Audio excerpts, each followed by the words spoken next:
Shall we get started and people will join us as they come in? Yeah. Why not? All right. Why not? So we are recording this, making sure everyone knows. And I'd like to welcome everyone. I'm Anna Morell. I'm Rob's wife and erstwhile modern dancer and choreographer. Um, and thanks for joining us for this online launch. We hope you're in a comfy chair with a beverage and just enjoy a little time together as we talk about Vessels by Robert Van Vliet. So this recording will go up on the Unsolicited Press YouTube channel at a later date, and we'll share that link out. And we'll be using the chat, and I'll be monitoring that, especially towards the Q&A section. And it would really help me if you have a particular question that you'd like Rob to answer for the Q&A. If you start with the word question right at the beginning, maybe in all caps, that would be helpful. I put some websites in the chat already for you to stay connected with us and with Rob's work. And I'll be monitoring the time and moving things along. So let us begin, shall we? I wrote a little introduction of Rob for those of you who don't know him. And so I'll be reading this out to be a little more thoughtful with my words. So in our house, poetry is serious business. It has to do with life and living.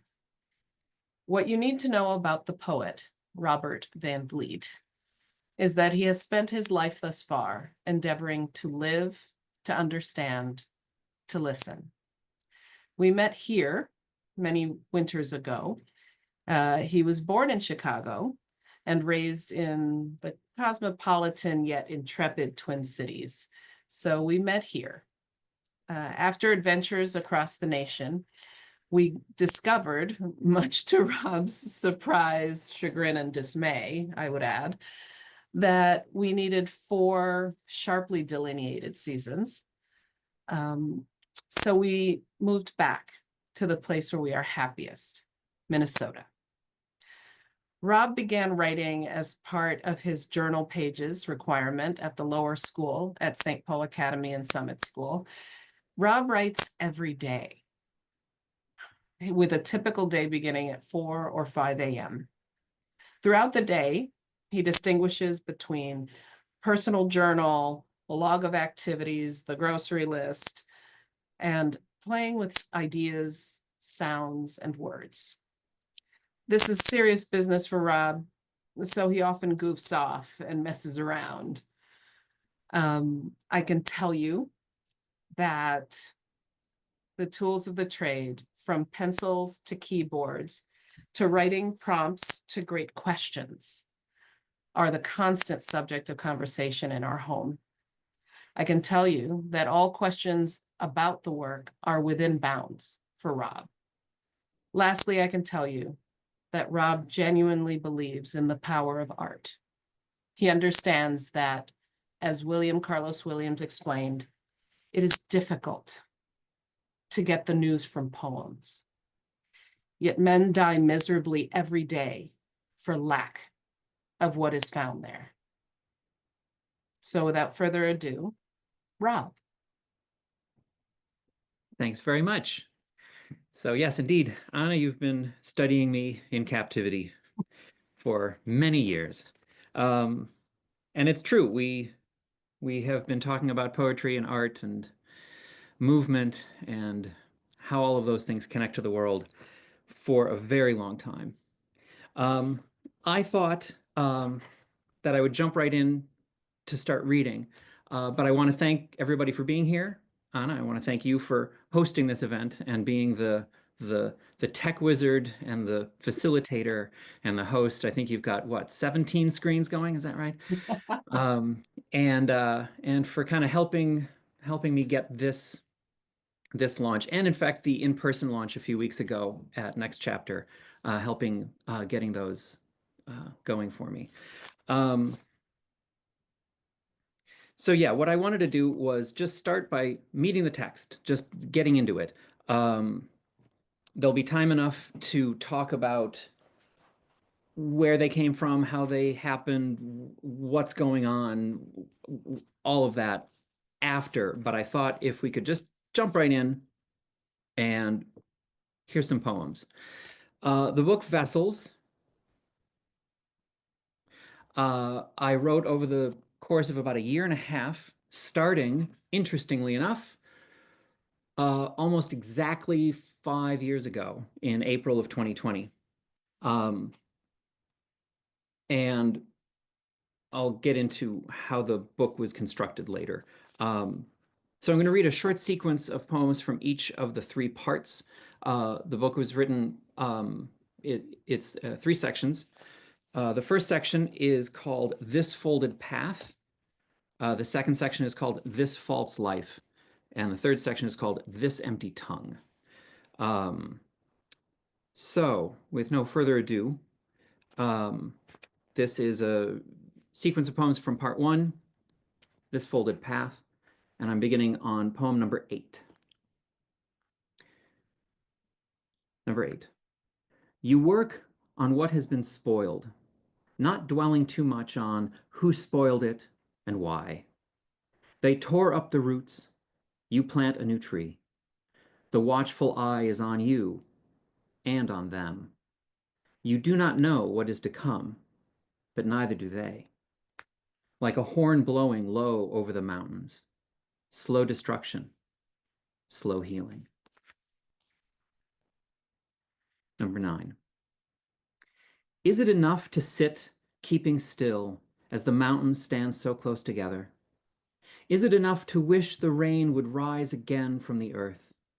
And is it enough to receive the earth just as it is, leaning its head against the green clouds? Number 10. A long road made longer, walking back and forth, a mouth that can't stop singing, a cloud that never cries, thunder always rolling over the empty lake. A long road made longer, walking up and down, restless as fire, blank as the full moon, never standing still, never standing firm. Number 11. Even as the small departs, the great approaches. Can you recognize it? So easy to recline when lying is called for. This is not the same as persevering. The light has sunk into the earth. Deep in its bones, we can still shine. And peace still has a bite. You cannot receive if you do not give. 12.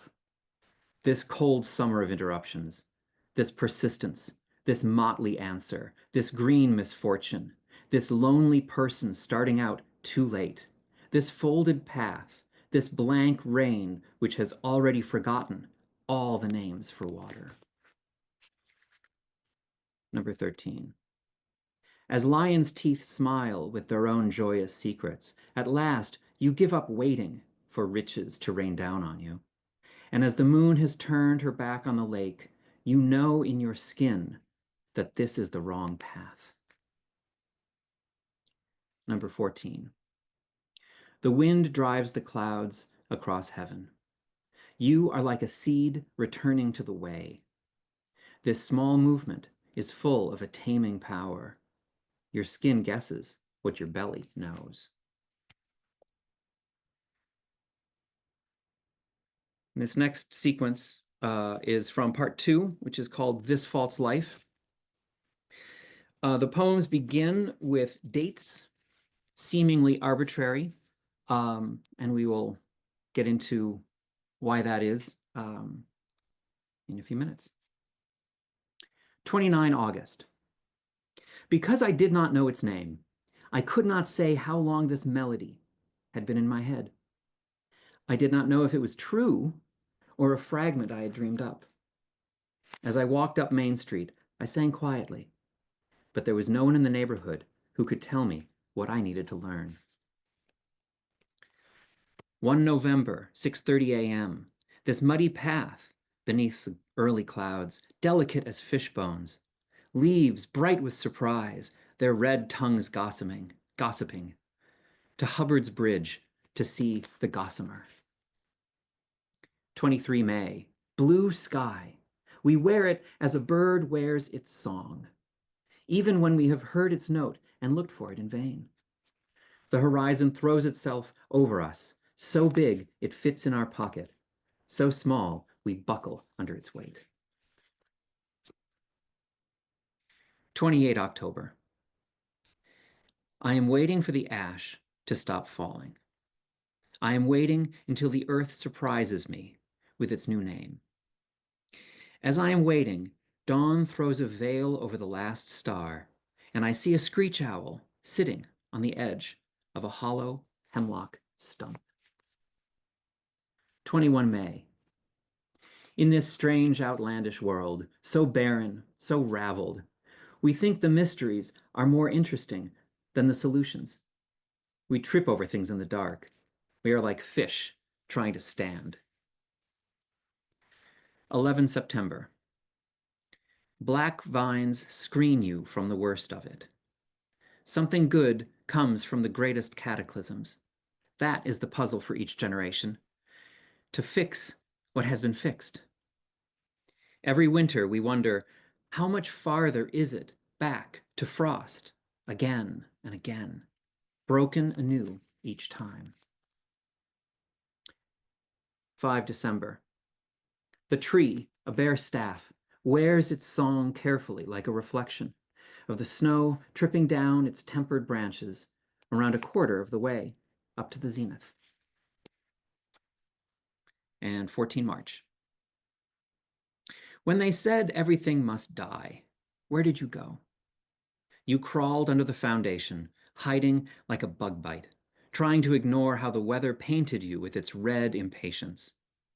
Like a new door ready to give birth, the darkness refused to change the subject. Darkness opened into darkness, where at last you found luminous traces of the old door. How else did you expect it would end? And I have some poems out of sequence from part 3, which is called This Empty Tongue. I'm going to read 4 poems as a single one. It's parts 12, 24, 25, and 42, which I originally did not intend to read like a single poem, but then it kind of ended up reading like a single poem. So I'm going to read it like a single poem. I'm unpredictable that way, I guess. All right. So, no repose can cure your weariness. For this reason, she is held to have said, I am green, and I am what is not green. I am the tongue, and I am what the tongue cannot say. I am the sun, and I am the sun's shadow. And whenever you appear, I will hide from you. Sorrow endures longer than memory. For this reason, she is held to have said, I am the song, and I am the silence. I am what you must learn, and I am what no one can teach. You can never give enough to repay what you owe. For this reason, she is held to have said, I am the tree, and I am the cleansing ash it yearns for. I am the mountain, and I am the weather that will throw it down. I am the mouth, and I am the cry. I am the pavement you lie on, and I am the knee that holds you there. I am the blood, and I am the ear that listens to the blood.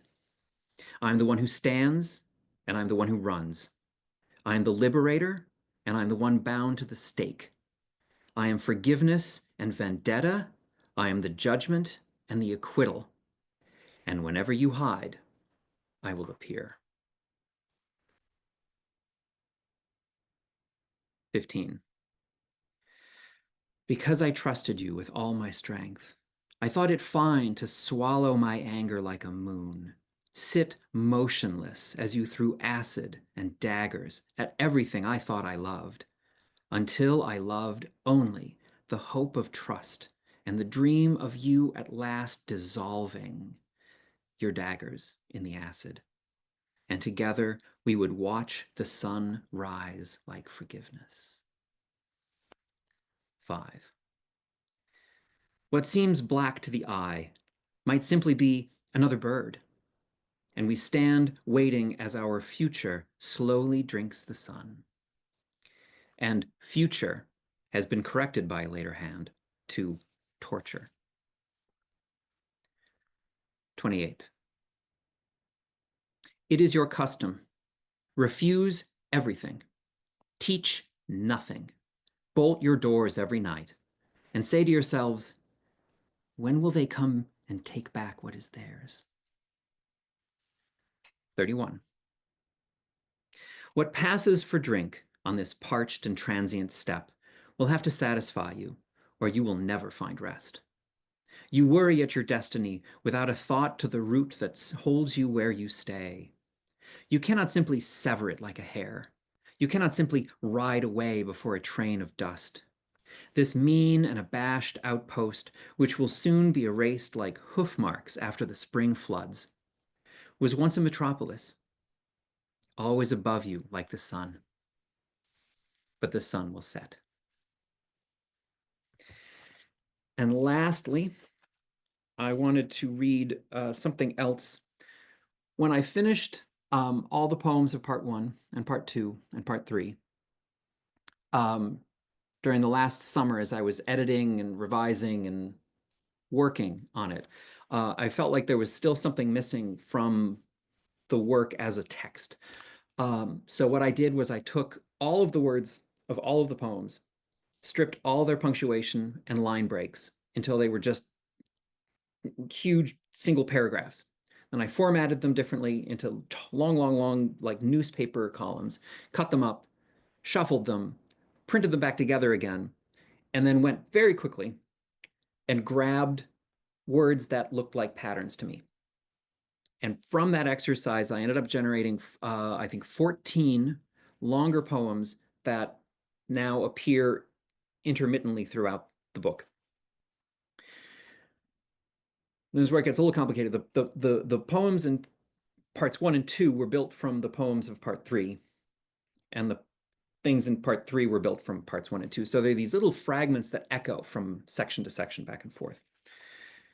So as I read this one, you may hear fragments from some of the poems I just read a moment ago. Will they wonder how to name the stones seeking to hunt them under the pitiless sun? When bones became soft voices again, every star sent its own question. And ash endures longer than you, the sky, the sun, the night, the sand. Bolt your doors. Wait for the dust. Keep from weeping without hope.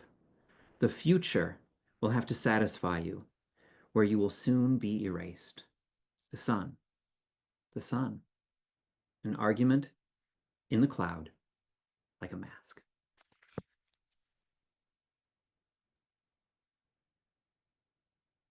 Thank you very much. Thank you. So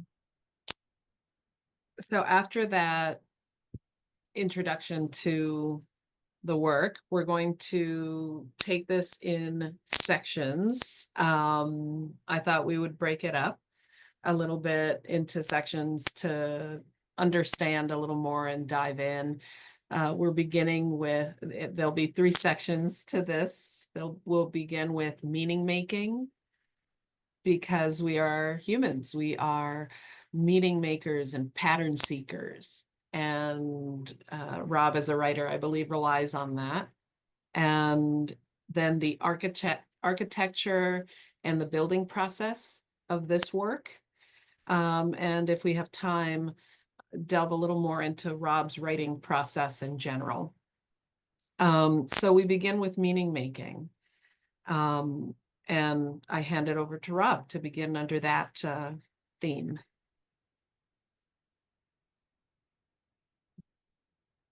Yes, hold on. I have notes. Here they are. Yeah, my sense of how meaning making is sort of a fundamental element is that the work is completed when it comes into contact with an audience. There are things that are going to be inside a poem or a song or a play or a dance that others will see that the creator didn't realize was there. So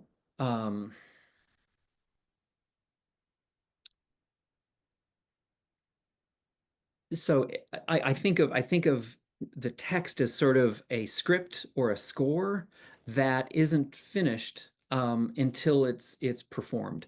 I mean, there's lots of different kinds of poetry and lots of different kinds of art forms,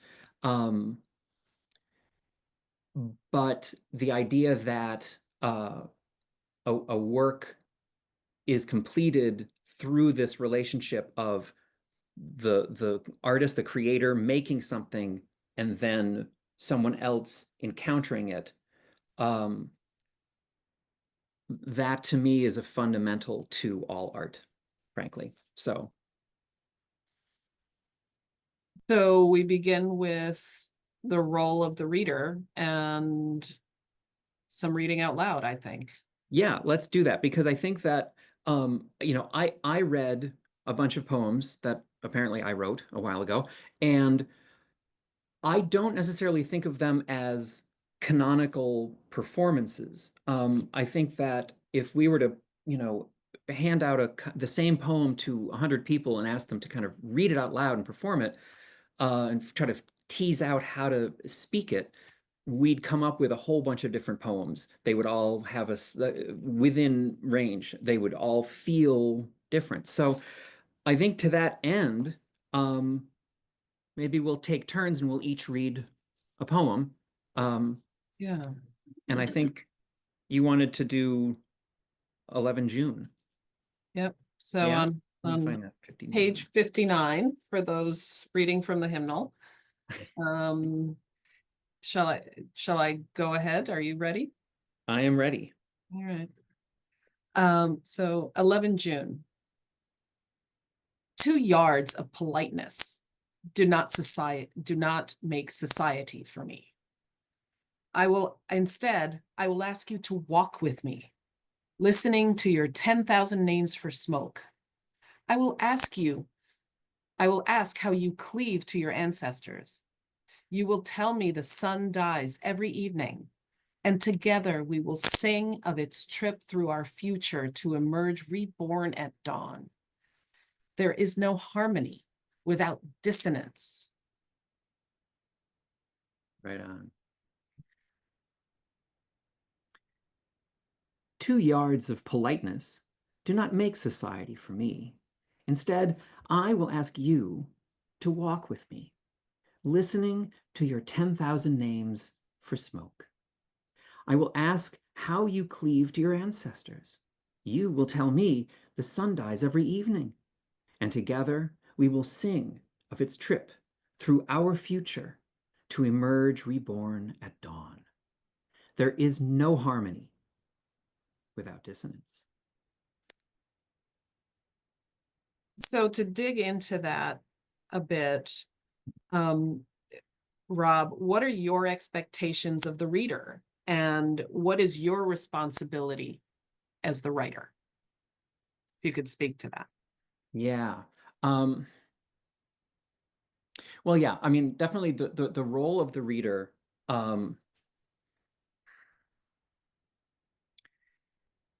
I think it can seem some, how do I put this?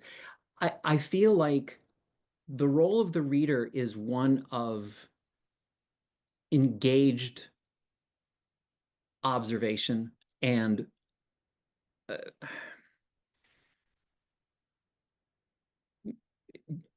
the reader needs to make the work their own. So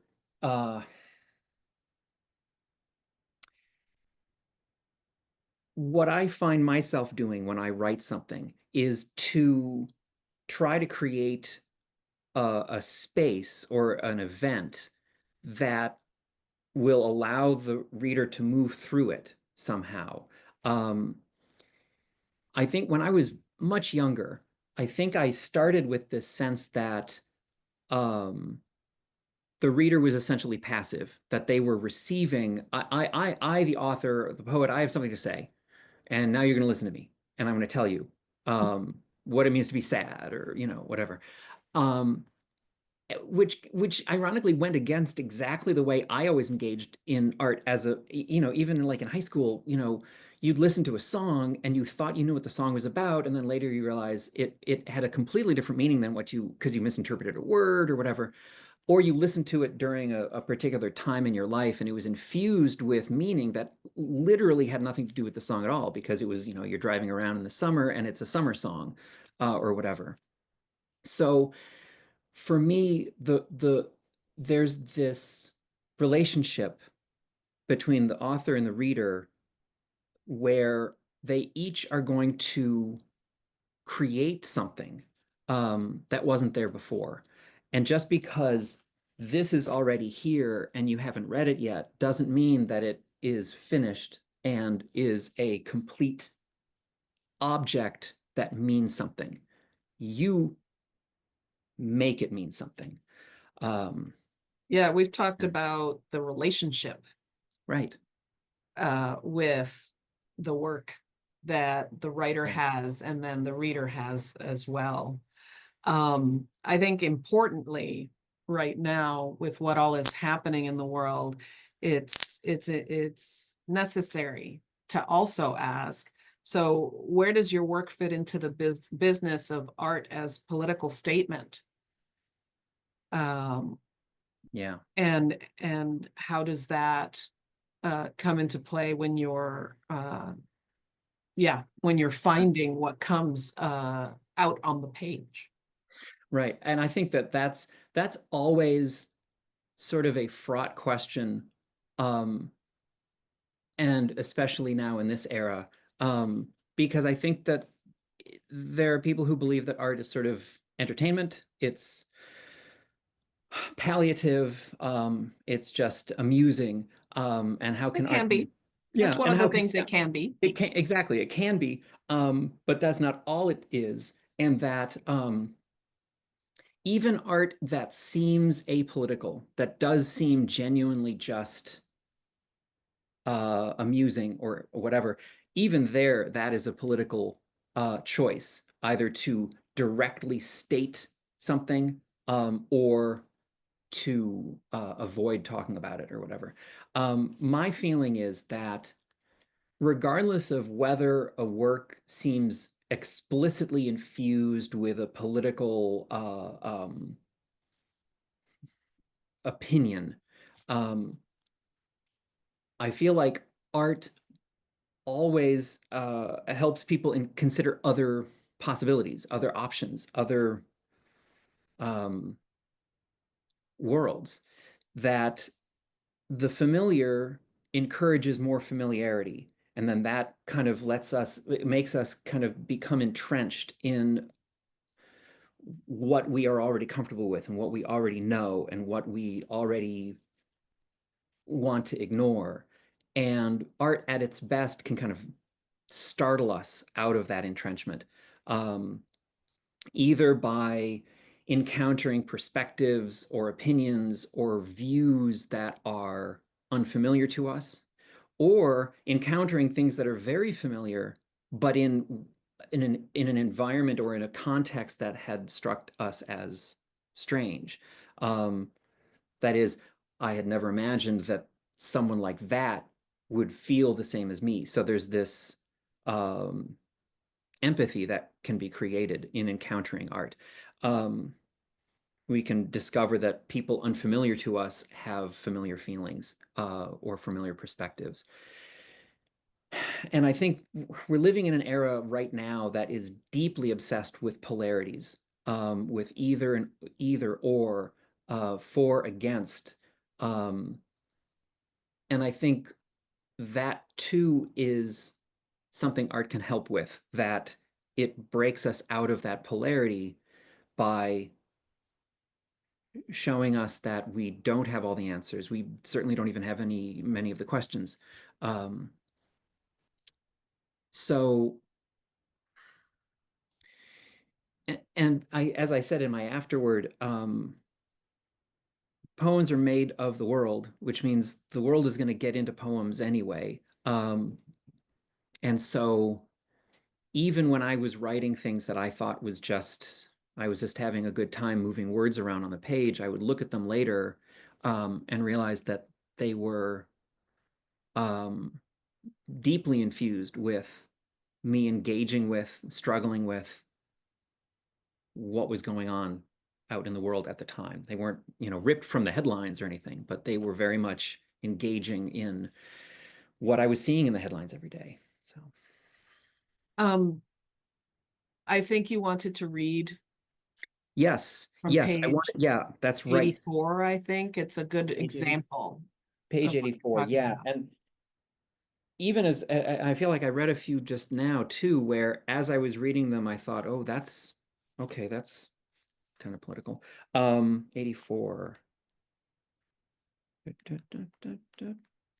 Page numbers.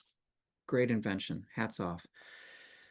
Okay, so this is number 6 out of part 3, This Empty Tongue. It will not come by waiting for it. Does this anger you? Do you want to fight against the implications? It is not like the dawn filling the sky with yellow smoke. That is someone else's prayer, burning like flesh every morning. And you cannot simply call it to you. It is not a matter of saying, here it is, or there it is. You must build it, and you must build it again.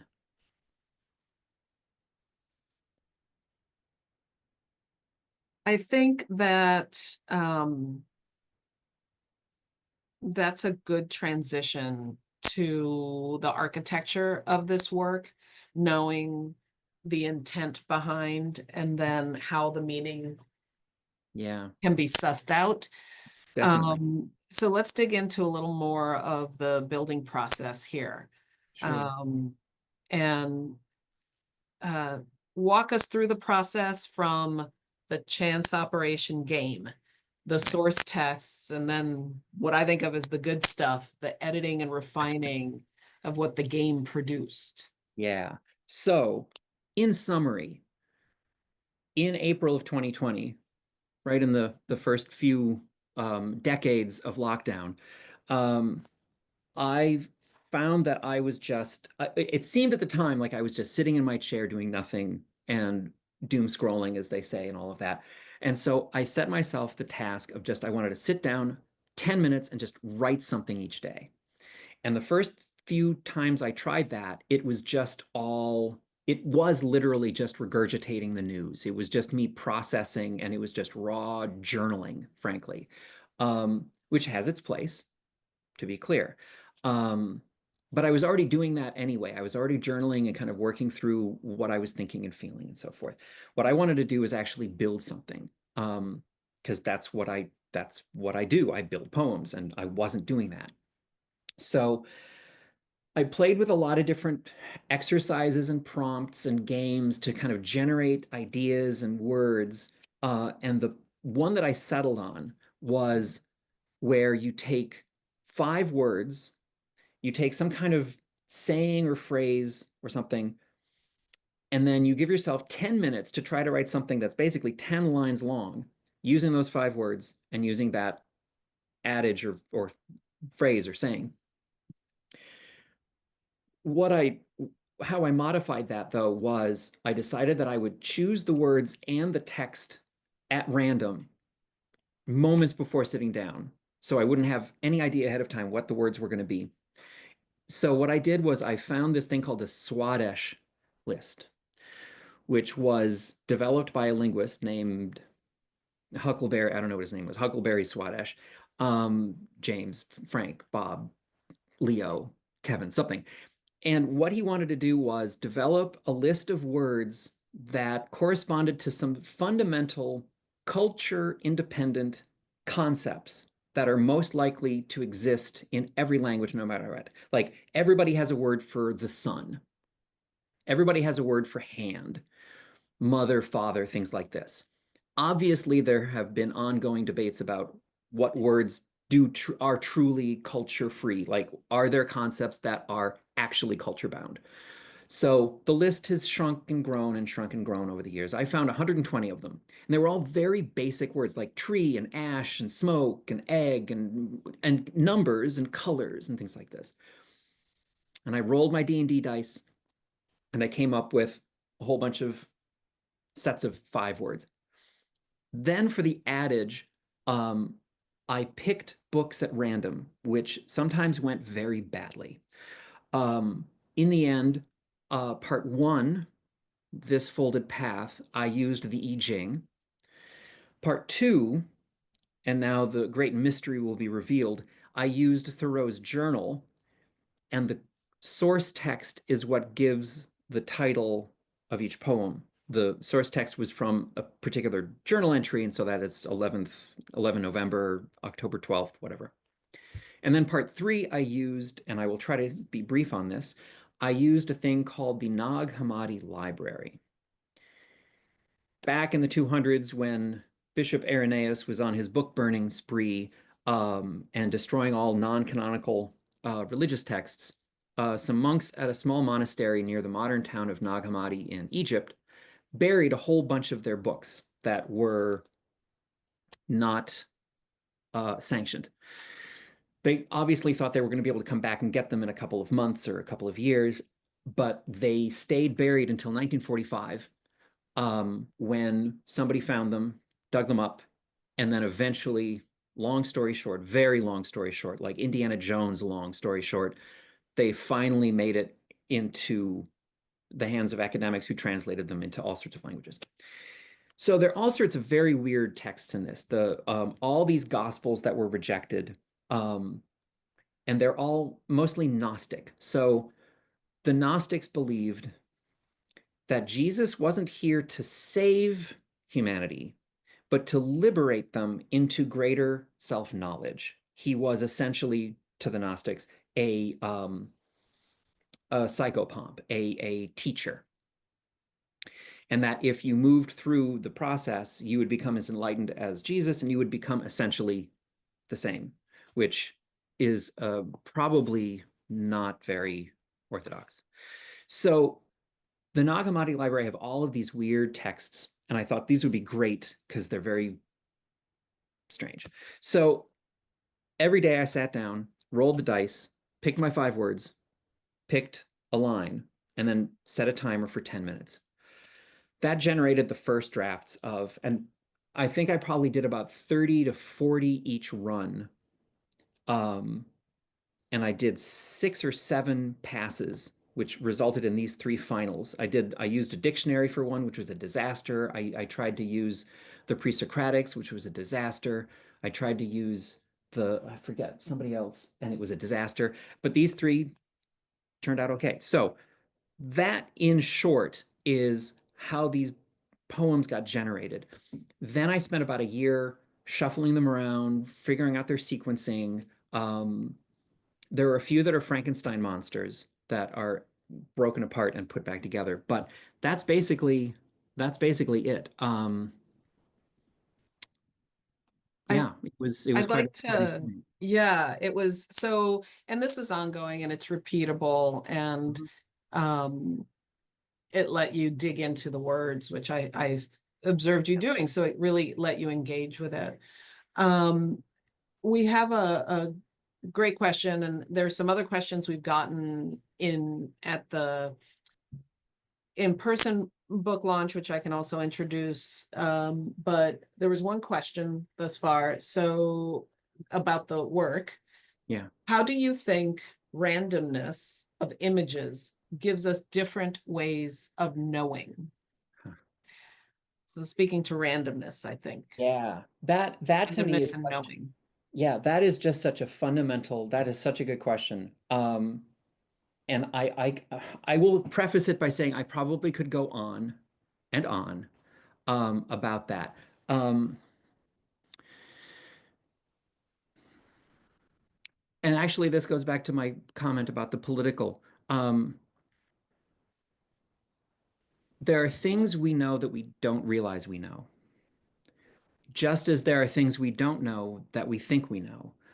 And when we encounter a series of images or a series of words or any sort of sequence, this is what we mean by meaning making. We are, as a species, obsessed with, we can't stop seeing connections and seeing patterns. Whether or not they're actually there, let's leave that aside for a moment. But we discover what we know by encountering things we don't know. Do I believe that? Yeah, okay, yeah, I think I believe that. Yeah, so encountering randomness,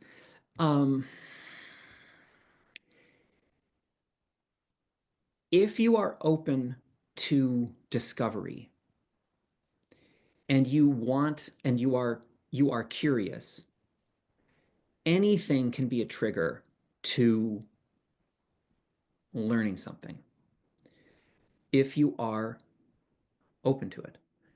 And I think that's something that art at its most basic, and forms of divination and religious ritual and um, uh, science experiments all help us do. We see something and then we try to make sense of it. And it's that relationship between our confusion and our curiosity that will spark a connection from us to the world and then back to us again. I think along the lines of randomness, Mhm. as well. We had we've had an interesting question in the past that I thought was a very good one to talk a little more about, to dig a little deeper into the building process, into the architecture of this work. And that is, if you're working in chance operation,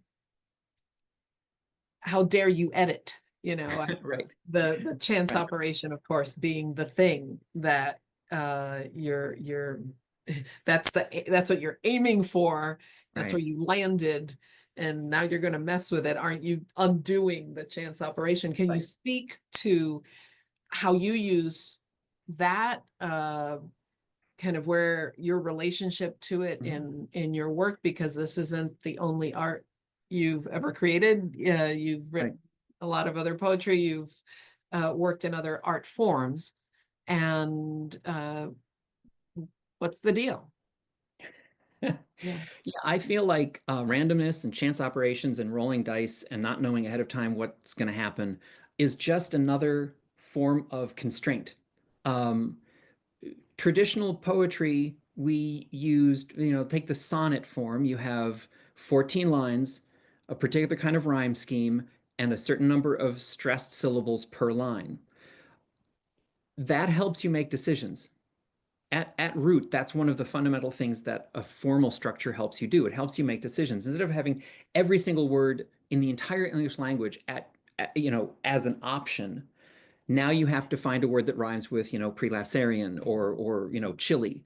Um, and that helps narrow. So for me, it is a way of the randomness is the beginning. That's the fundamental thing.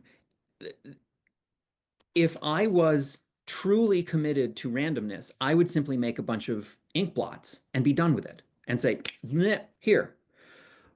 Instead, the randomness is where I start. It's just how I make some decisions, generate some parameters, um, and find my way to putting things together in what strike me as a fascinating, curious, puzzling arrangement.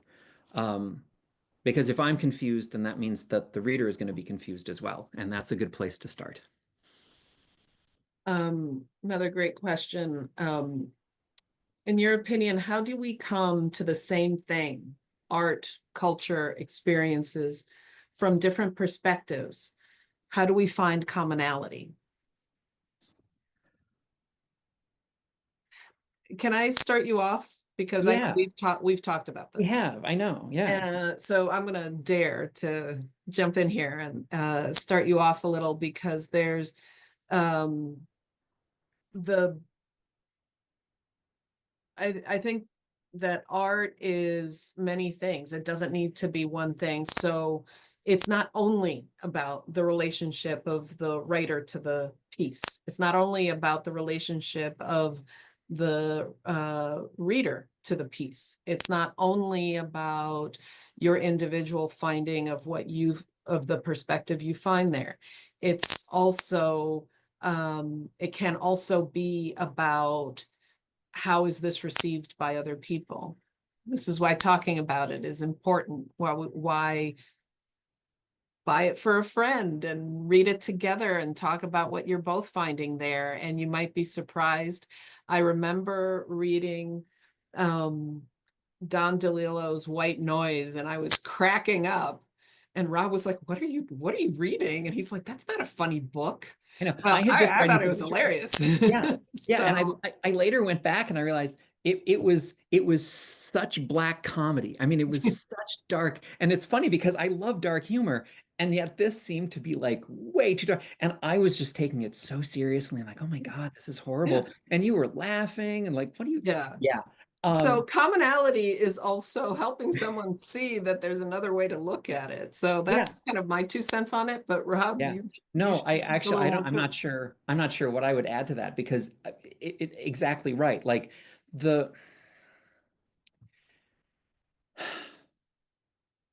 I think art, like with everything else, they're all conduits. Whether you're having a tea party or a book club or working in a science lab together or going on a road trip, what it comes down to is shared goals, shared experience, um, shared values, and the only way you can come to any of those things is through, well, there can be no harmony without dissonance, right? So it,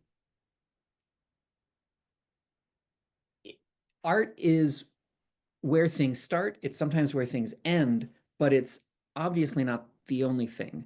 Um, okay, now I'm going on safari. Um, yeah, I honestly don't know what I could add. Well, let's bring it back. Yeah. I think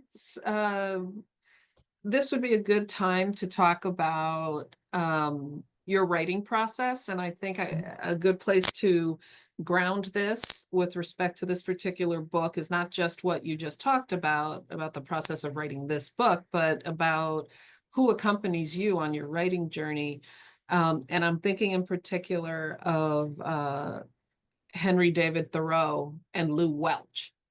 Yeah. Um, so tell us about how they influenced you and tell us about your use of epigraphs. Yes. Yeah, let me briefly mention, yes, the book ended up with what apparently is sort of an unusually large number of epigraphs. There's five of them, two that open the book, and then each of the three sections has one. And I see epigraphs as sort of breadcrumbs, as sort of something that sets the context. So each of the three sections sort of opens with a quote by a particular person, and it sort of sets the tone, sets a little bit of a contrast. Lou Welch opens part one with a quote from one of his poems. Guard the mysteries, constantly reveal them. Oh, wait.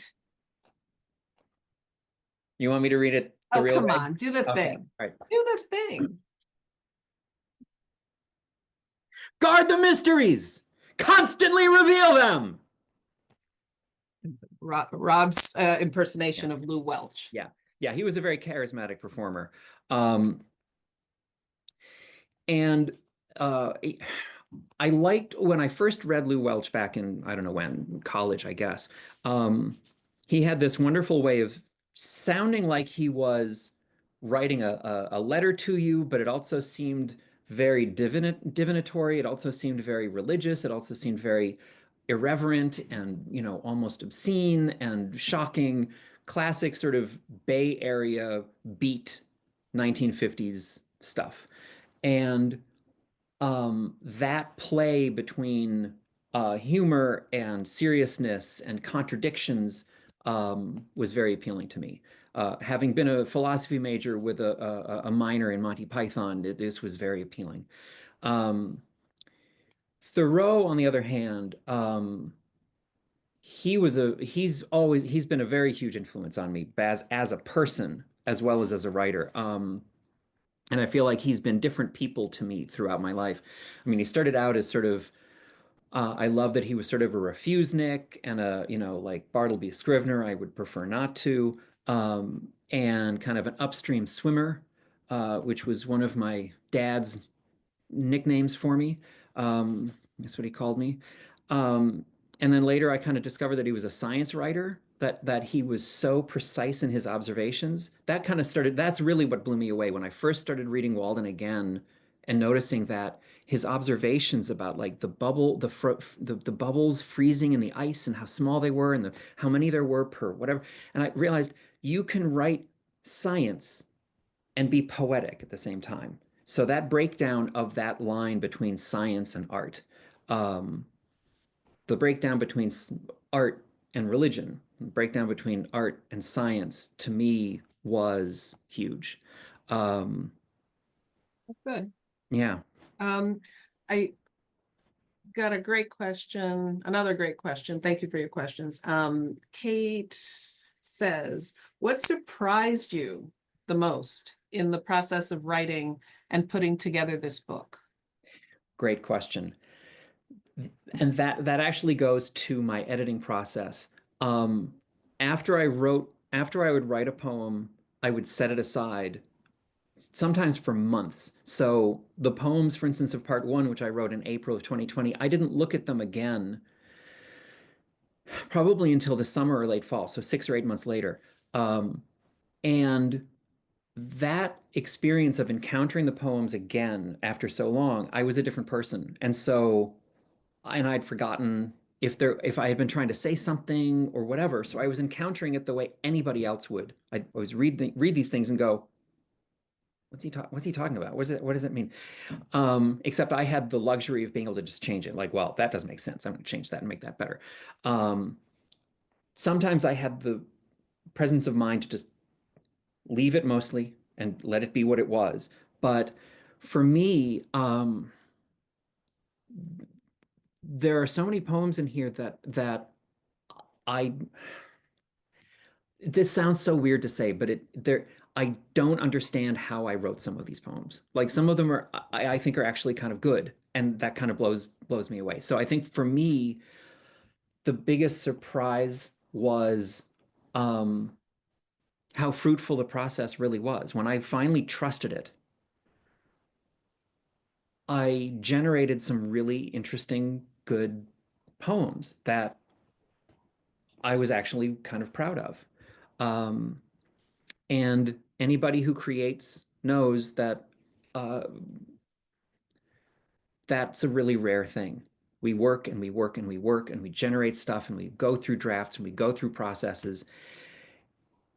And to feel like it's finished rather than merely abandoned is a rare thing. So to me, I think that was the biggest surprise of all, was that they're actually kind of good. They're actually not bad. Not bad. Yeah. Do you want to read a couple more? And if you, one of the ways that we've taken requests in the past is to have Ah, people randomly put out just any number. any number between 13 and 141. Yeah. So pop a number in the chat. Interesting things have happened. Somebody called out at the in-person launch, somebody called out a blank page. That was Oh wonderful. yeah, that was good. Yeah. That was my jump age moment. But I'm gonna start out the requests section of of this and say, will you read page 58? 58.